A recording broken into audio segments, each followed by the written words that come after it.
wabarakatuh. Waalaikumsalam warahmatullahi wabarakatuh. Baiklah Ananda, selamat pagi semuanya. Apa kabar Ananda hari ini? Sehat, Bu.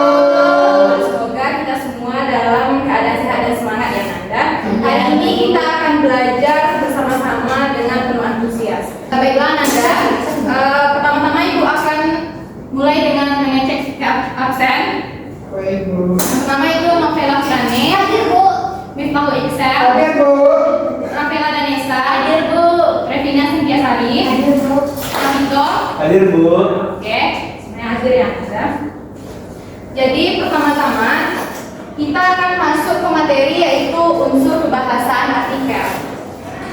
Anda semua apakah sudah tahu apa itu artikel? Belum, Bu. Oke. Yang pertama yaitu yang akan kita jelaskan yaitu pengertian artikel.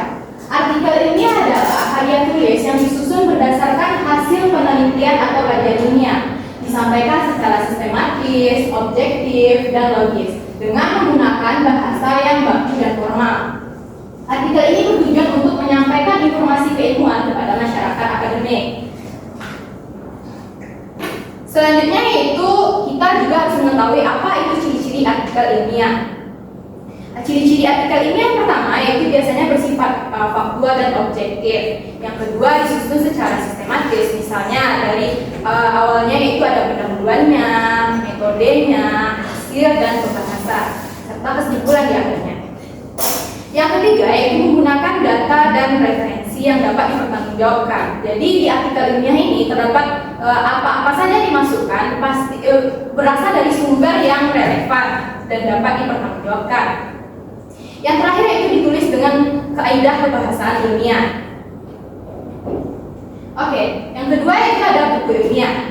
Dan Ananda apakah sudah tahu apa itu buku ilmiah? Sudah, Bu. Nah, jadi diulang lagi ya Ananda, buku ilmiah. Buku yang memuat pembahasan suatu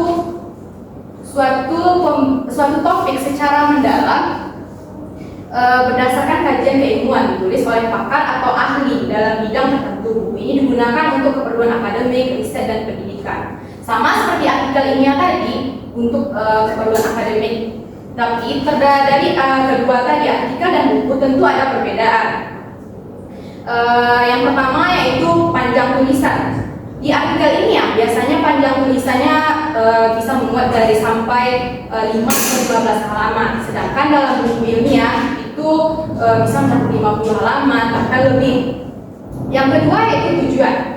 Tujuan di artikel ilmiah ini yaitu menyampaikan hasil kajian atau penelitian. Di buku ilmiah juga memberikan pemahaman menyeluruh. Jadi di buku ilmiah ini berarti lebih lengkap ya Nanda ininya, Iya, Bu. materinya. Iya. Yang ketiga itu strukturnya. Di struktur artikel ini ya terdapat abstrak, pendahuluan, metode. Sedangkan di buku ilmiah mengikuti bab atau subbab yang ada di daftar isi. Yang keempat yaitu publikasi. Biasanya artikel ilmiah itu dipublikasikan dalam bentuk jurnal, proceeding, dan media ilmiah. Sedangkan buku ilmiah itu dipublikasikan dalam bentuk buku akademik atau penelitian ilmiah. Selanjutnya kita akan masuk kepada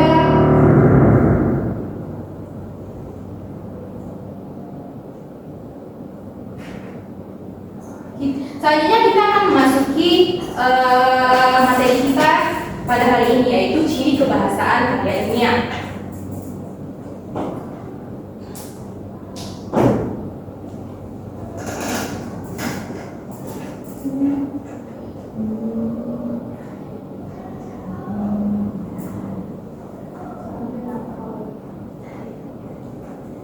Yang pertama, ciri dari kebahasaan artikel ilmiah yang pertama yaitu kalimat efektif. Apakah Anda tahu apa itu kalimat efektif atau pernah mendengar? Pernah, Bu. Pernah, Bu. Coba di antara siapa yang bisa menyebutkan apa itu kalimat efektif? Siapa yang angkat tangannya bisa nanti dapat nilai plus. Ya, Bu. Silakan kepada Miftahul Iksel. Kalimat efektif adalah kalimat yang disusun secara tepat, logis, jelas, dan mudah dipahami serta mengikuti kaidah kebahasaan yang benar. Kalimat ini mampu menyampaikan pesan atau gagasan penulis secara langsung dan efisien kepada pembaca. Tepat sekali. Selanjutnya ada yang bisa memberikan contoh dari kalimat efektif tersebut? Silakan kepada Revina. Seperti kata Bu, saat ini dia sedang sakit parah. Betul. Jadi ada kalimat efektif itu adalah kalimat yang ringkas, jelas, dan langsung ke pokoknya, tidak pakai kata-kata yang bertele-tele atau mubazir. Contoh lainnya seperti yang pertama itu seperti yang dijelaskan oleh Revina. Yang contoh lainnya yang ini. Pada dasarnya secara umum kita bisa mengatakan bahwa plastik itu bisa berbahaya jika digunakan dalam jangka waktu yang sangat lama. Jadi kalimat efektif itu intinya ringkas, jelas, dan padat. Subjek dan predikatnya juga jelas, tidak menggunakan kata-kata yang mubazir atau bertele-tele. Ya Bu. Lanjut kepada ciri kebahasaan yang kedua, yaitu kata denotatif atau makna lugas. Di sini sudah ada yang tahu apa itu kata denotatif atau maknanya lugas? Tahu Bu. Siapa yang penasaran? Silakan Kak Anan. Bu, Silakan. kata denotatif adalah kata yang digunakan sesuai dengan makna lugas atau makna sebenarnya seperti yang tercantum dalam kamus Bu. Nah, betul. Selanjutnya dari ciri kebahasaan kata denotatif, siapa yang bisa memberikan contoh? Saya Bu. Nah, silakan bisa. Contoh kalimat denotatif yaitu ayah memotong kayu dengan gergaji. Denotatifnya itu memotong kayu dan gergaji digunakan sesuai makna kamus, tidak mengandung makna kiasan. Nah, betul sekali. Apa yang dijelaskan oleh teman kalian yang pertama itu Rafaela dan Esa mengenai kata denotatif, yaitu menghindari kata denotatif itu kata yang bermakna lugas. Ciri-cirinya itu menghindari kata yang bermakna ganda atau ambigu. Yang kedua itu menggunakan istilah sesuai makna kamus atau bukan dasar. Ya Bu. Lanjut kepada ciri kebahasaan yang ketiga, yaitu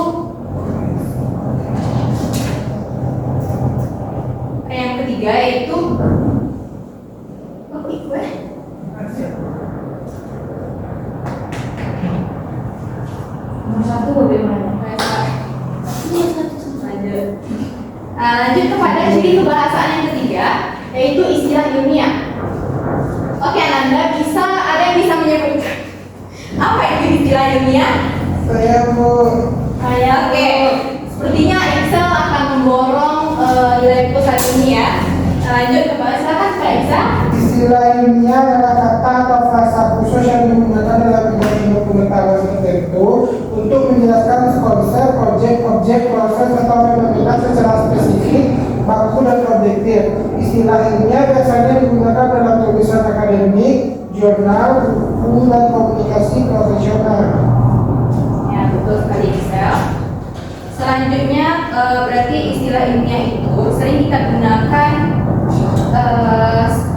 seperti dalam menulis tentang biologi, gunakan istilah biologi. Contohnya seperti fotosintesis, ekosistem. Ada yang bisa memberikan contoh lain? Saya Silakan. contoh lainnya yaitu klorofil Bu. Nah, Yaitu betul. zat hijau daun yang membantu fotosintesis. Ada lagi? Saya Bu. Silakan. Contoh di fisika Bu, aper jatuh dari pohon karena pengaruh gaya gravitasi bumi Bu. Ya, betul semua yang ada. Saya Bu. Ya, silakan Pak Komisar. Oh itu Bu. Kalau dalam bahasa Indonesia yaitu sintaksis Bu, hipotesis Bu. Bisa Isa sebutkan apa itu hipotesis? Hipotesis juga sementara yang akan dibuktikan dalam penelitian. Betul. Bu, yang udah banyak itu gak usah lagi Bu. Ya, oke. Tapi itu sesuai ini Ananda, siapa yang angkat tangan dan jawabannya betul akan dikasih nilai plus. Jadi siapa yang tidak aktif maka tidak akan mendapatkan nilai plus. Ya Bu. Nah, lanjut. Lanjut. Jadi ibu di sini meminta keaktifan Ananda ya. Ya Bu. Nah, lanjut yang keempat yaitu kohesi dan koherensi. Jadi kohesi dan koherensi ini yang pertama itu kohesi. Kohesi itu kalimat yang saling terhubung lewat kata hubung, pengulangan kata atau pronomina. Jadi pronomina sendiri itu kata ganti seperti ini, tersebut. Yang kedua itu ada koherensi. Koherensi itu makna antar kalimat atau paragraf yang nyambung atau tidak lompat-lompat. Ada yang bisa menjelaskan contoh kohesi? Ya, Kita Bu. itu. Bu. Contoh penggunaan kata sambung atau kohesi yaitu oleh karena itu, Bu. Bisa kepada itu. Lanjut yang kedua itu koherensi. Koherensi atau ide antar kalimat berhubungan logis seperti belajar tekun. Lanjutannya berhasil juara. Ya, terima kasih Akito. Ya Bu. Ya itu betul ya. Contoh lain yang bisa ibu sebutkan yang pertama yaitu dari contoh kohesi. Hasil penelitian menunjukkan bahwa mikroplastik ditemukan dalam sedimen. Partikel tersebut dan lanjutannya. Yang kedua itu contoh koherensi.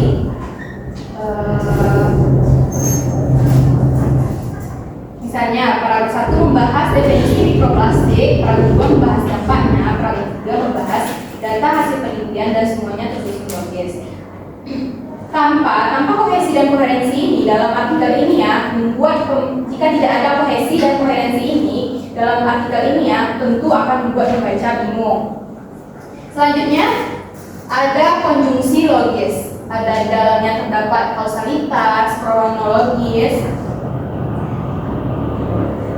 Ada yang bisa menyebutkan apa aja konjungsi atau kata penghubung yang logis? Gimana Bu? Konjungsi. Logis itu kualitas. Silakan.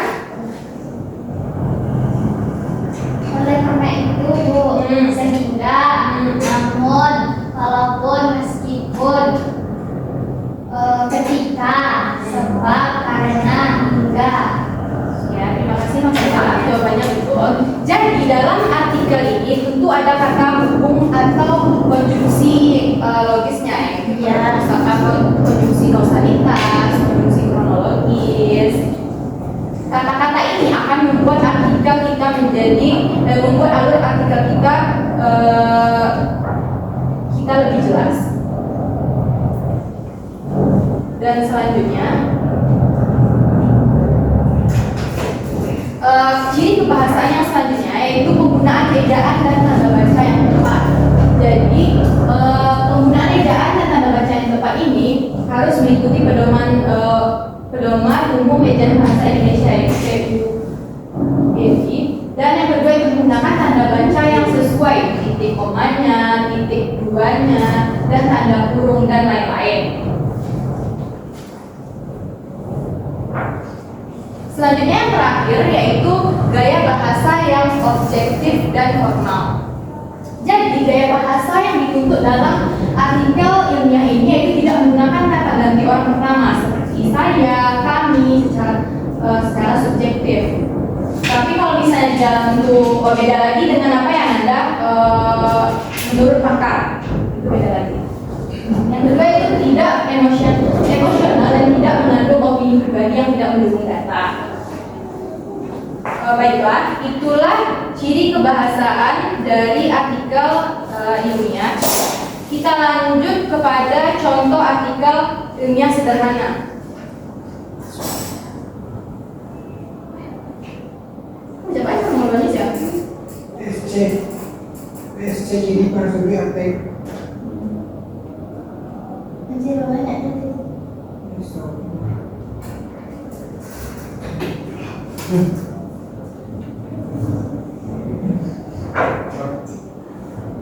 Siswa dilarang bergosip ya. Iya Bu, aku.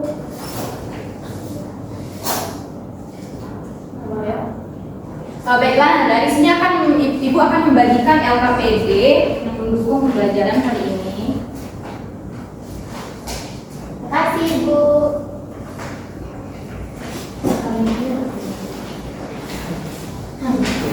Ya, di LKPD itu bisa Anda lihat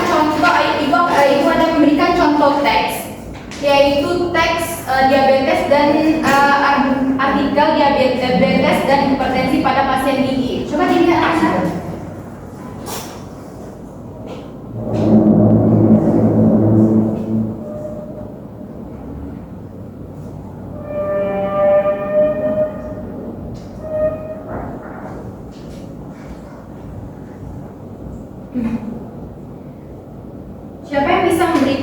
Siapa yang bisa membacakan artikel tersebut? Saya Silakan. Baiklah, kepada Miftahul silakan membaca teks diabetes dan hipertensi pada pasien gigi, dan kepada Ananda yang lainnya untuk menganalisis ciri kebahasaan yang sudah Ibu jelaskan tadi sesuai dengan teks yang dibacakan oleh Miftahul. baik, diabetes dan hipertensi pada pasien gigi oleh Prof. Adrian Agustin, wajah menurun, dan SPKG subs GE. Peningkatan insiden penyakit kronis seperti diabetes, mellitus tipe 2 dan hipertensi menjadi tantangan besar bagi sistem kesehatan global. Penelitian terbaru menunjukkan bahwa ada hubungan antara T2DM, HTS, dan kesehatan gigi. Mereka juga lebih mungkin memiliki penyakit sistematis seperti obesitas, penyakit arteri, koroner, dan lipidemia. Di Indonesia, penyelesaian diabetes tipe 2 hipertensi meningkat dengan cepat, terutama di kota-kota besar seperti Surabaya, Padang, dan lainnya. Penelitian ini bertujuan untuk menuntut kesenjangan pengetahuan tersebut dengan meneliti prevalensi T2DM dan HTN di antara pasien yang mencari perawatan gigi. Ya, terima kasih pada Miftahul. Yang selanjutnya itu ciri kebahasaannya. Yang pertama, kalimat efektif. Kalimat efektif. Siapa yang bisa memberikan menganalisis kalimat efektif yang ada dalam teks tersebut? Oke, yang bawah Pak Hasan. Contoh Bu. Saya Bu. Silakan pada saudara. Contohnya peningkatan insiden penyakit kronis seperti diabetes, mellitus tipe 2 atau T2DM, dan hipertensi atau HTN menjadi tantangan besar bagi sistem kesehatan global. Itu merupakan kalimat efektif Bu. Ya, jadi kalimat efektif yang ada di kalimat yang diberikan oleh novel tadi, yaitu ada subjek dan predikat yang jelas, tidak terbelit. Selanjutnya ada kata denotatif yang lugas. Di artikel ini menggunakan makna yang lugas, tidak bersifat kiasan atau emosional. Siapa yang bisa menganalisis bagian kata denotatifnya? Saya kok Ya. yaitu kata denotatif pasien dengan T2DM yang tidak terkontrol memiliki risiko lebih tinggi mengalami kegagalan endodotik. Kalimat ini tidak menggunakan sebelumnya bersifat faktual. Ya. Betul. Betul. Nah, yang ketiga itu istilah ilmiah. Siapa yang bisa memberikan contoh istilah ilmiah yang berada Yang pertama ada istilah T2DM, type 2 diabetes mellitus. Yang kedua ada HTN. Yang ketiga ada terapi education. Yang ketiga ada glukosa darah. Yang keempat ada hipertensi. Yang kelima ada hiperlipidemia. Yang keenam ada penyakit arteri koroner. Dan yang terakhir ada personalization of care. Ya, itu semua betul ya. Ya Bu.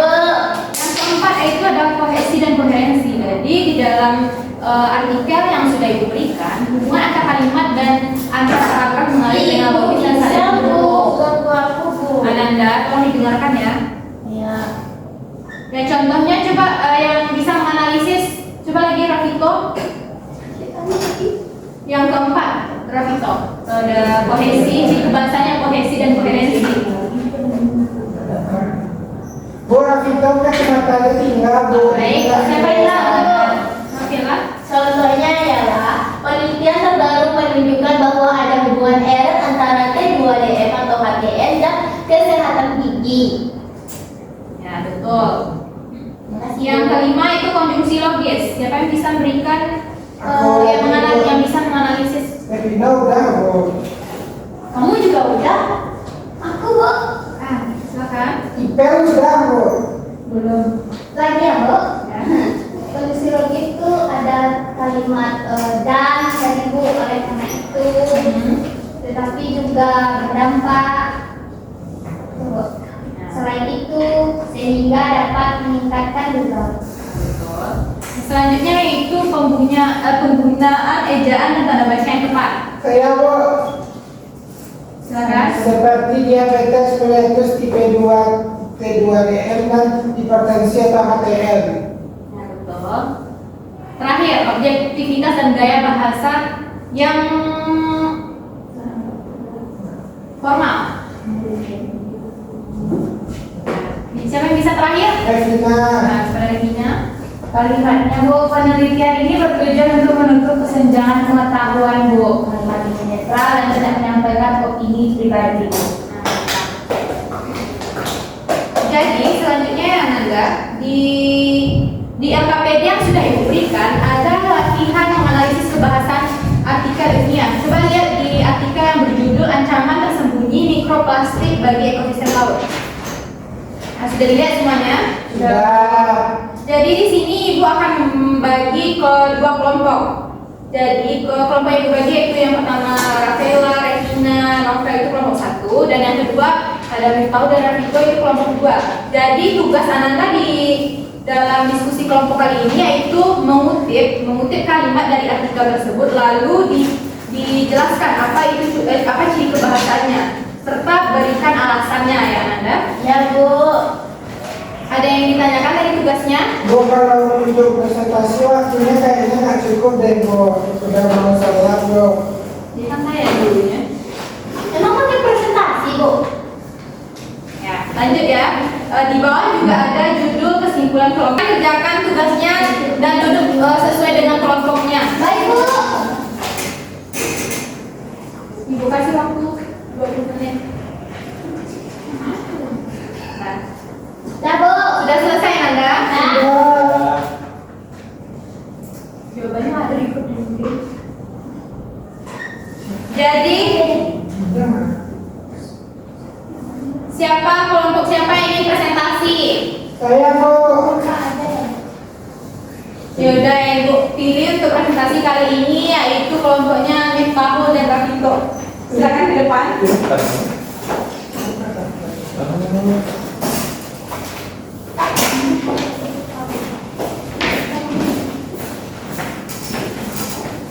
Cowok, kenal sih. Bu, sampaikan salam aku ke Excel Bu. Yang foto. Silakan Nanda. Sampai. Assalamualaikum warahmatullahi wabarakatuh. Waalaikumsalam warahmatullahi wabarakatuh. Kami dari kelompok 1 akan mempresentasikan hasil diskusi kami. Kutipan kalimat paragraf dari teks yaitu mikroplastik MPS telah muncul sebagai salah satu masalah lingkungan laut global mendesak. Bukti alasannya yaitu menggunakan istilah teknis seperti mikroplastik lingkungan laut global yang merupakan ciri khas ilmiah. Yang kedua, mikroplastik yang merupakan partikel plastik berukuran dari 5 mm tampak berasal dari berbagai sumber. Kalimat ini mengandung definisi operasional yang menjelaskan batasan ukuran mikroplastik sesuai dengan pendekatan ilmiah. Nah, selanjutnya hasil analisis menunjukkan bahwa mikroplastik ditemukan di semua sampel sedimen yang diambil dari 3 stasiun. Kalimat ini menunjukkan penggunaan data hasil penelitian yang merupakan ciri laporan ilmiah berbasis observasi. Selanjutnya, hasil analisis menunjukkan bahwa mikroplastik ditemukan di semua sampel. Itu sudah dan ya maaf teman-teman. Selanjutnya, kelimpahan mikroplastik di sedimen tercatat bervariasi dengan 1422 partikel per kilogram. Berat carrying sedimen di stasiun A 1185 partikel dan B 59,8 partikel. Penggunaan angka dan kuantitatif mencerminkan metode ilmiah yang objektif dan terstruktur. Selanjutnya, temuan ini mengidentifikasikan bahwa area dengan tutupan mangrove yang lebih luas cenderung memiliki tingkat pencemaran mikroplastik yang tinggi.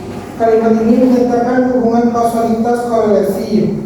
Selanjutnya ditentukan juga bahwa ikan terumbu karang dari ketiga famili diteliti telah mengkonsumsi mikroplastik. Mengandung hasil observasi, itulah bagiannya. Sekian dari kami. Assalamualaikum warahmatullahi wabarakatuh. Waalaikumsalam warahmatullahi wabarakatuh. Ya, terima kasih kepada kelompok 1.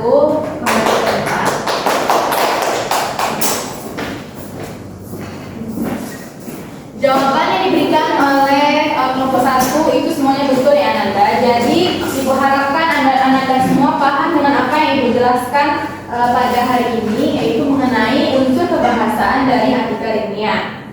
Paham Bu? Apakah semuanya merasa paham? Paham Bu. Terima kasih Ananda. Cukup sekian materi yang